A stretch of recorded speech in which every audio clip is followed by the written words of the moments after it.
happens is somebody said, the next time you need to do a book, it needs to be lighter.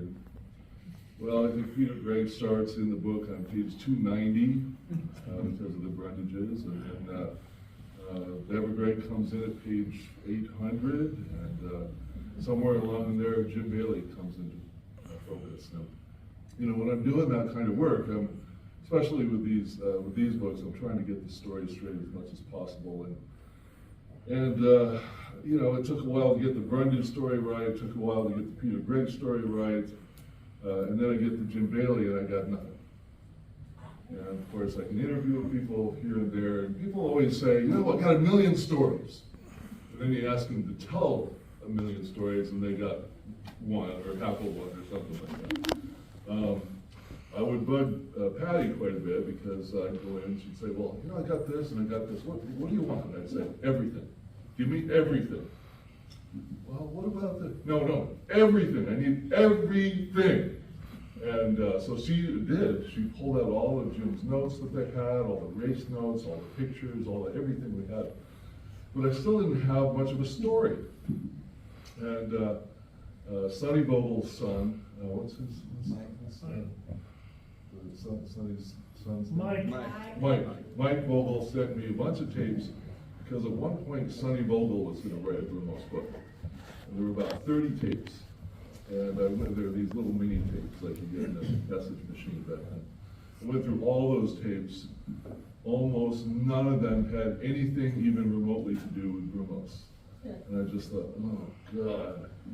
And then I played the last one, and it was the only real cogent interview that Sonny did with anybody, and it was with Jim Bailey. Thank you.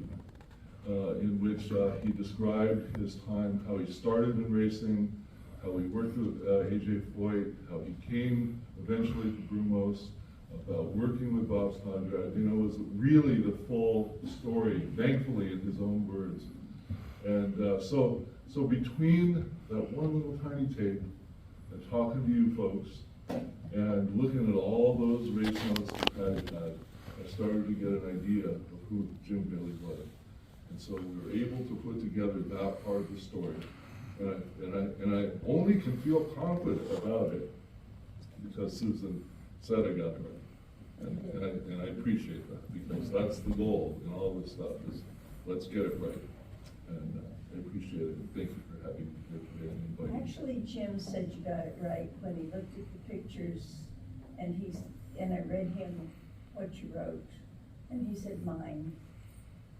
He was not speaking at that time well, but he had a very cogent moment and he recognized the pictures and he heard his story and he owned it. So he got it right. He said so. And thank you. Excuse me.